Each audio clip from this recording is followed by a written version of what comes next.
Assalamualaikum warahmatullahi wabarakatuh. Kami dari kelompok 4 akan mempresentasikan suatu peristiwa yang sangat bersangkutan dengan sila keempat Pancasila, yaitu deretan artis tembus Senayan dari Jabar, Melly Goeslaw hingga Verrell Bramasta.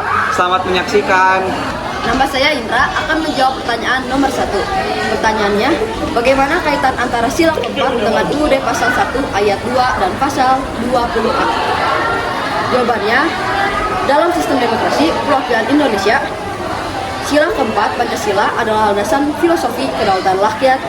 Hal ini diwujudkan dalam pasal 1 ayat 2 UUD 1945 yang menyatakan kedaulatan rakyat dilaksanakan melalui undang-undang. Kemudian pasal 20A UUD 1945 mengatur peran DPR dalam menjalani fungsi legislasi, anggaran, dan pengawasan sebagai perwakilan rakyat. Terpilihnya artis menjadi anggota DPR ini adalah salah satu contoh nyata dari proses ini. Saya Muhammad Alfarazi Rasyad Amran akan menjawab pertanyaan kedua.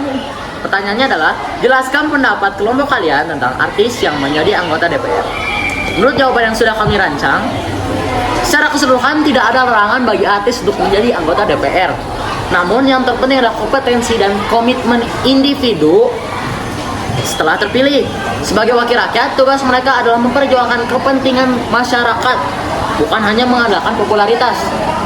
Keberhasilan mereka sangat bergantung pada kemauan untuk belajar, beradaptasi, dan bekerja keras sesuai dengan tanggung jawab yang diemban. Nama saya Faskari Wibowo. Saya akan menjawab pertanyaan nomor 3, yaitu jelaskan tugas anggota DPR berdasarkan UUD 1945 pasal 20A. Apakah seluruh fungsi sudah dijalankan sesuai Undang-Undang Dasar? Jawabannya yaitu tugas DPR menurut Undang-Undang Dasar 1945 pasal 20A meliputi fungsi legislasi, membuat UU, anggaran, menyetujui dan mengawasi APBN, dan mengawasi kebijakan pemerintah. Secara normatif semua fungsi dijalankan, tetapi praktiknya sering dikritik. Legalasi kadang terburu-buru, pengawasan belum optimal, dan pengawasan anggaran dinilai masih lemah. Nama saya Kalista dari absen 5. Pada hari ini saya akan melanjutkan pertanyaan nomor 4. Pertanyaannya, bagaimana alur kita sebagai masyarakat ketika akan menyalurkan aspirasi kepada anggota DPR?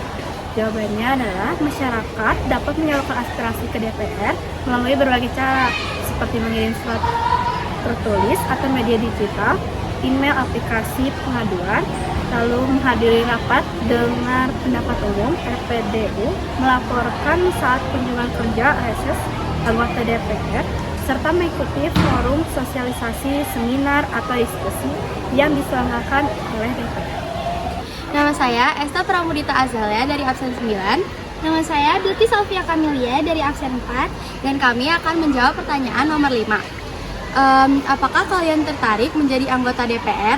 Berikan alasannya dan bagaimana cara menjadi anggota DPR. Nah, menurut diskusi yang sudah kami bicarakan, kami tidak terlalu tertarik untuk menjadi anggota DPR karena kami lebih ingin berkontribusi dengan masyarakat di bidang yang lain. Tetapi kami akan tetap memberikan respon positif ke peran DPR. Namun dengan begitu ada juga cara untuk menjadi anggota DPR, yaitu yang pertama dengan bergabung ke partai politik, yang kedua dicalonkan sebagai calon legislatif atau disebut juga caleg, dan mengikuti pemilihan umum.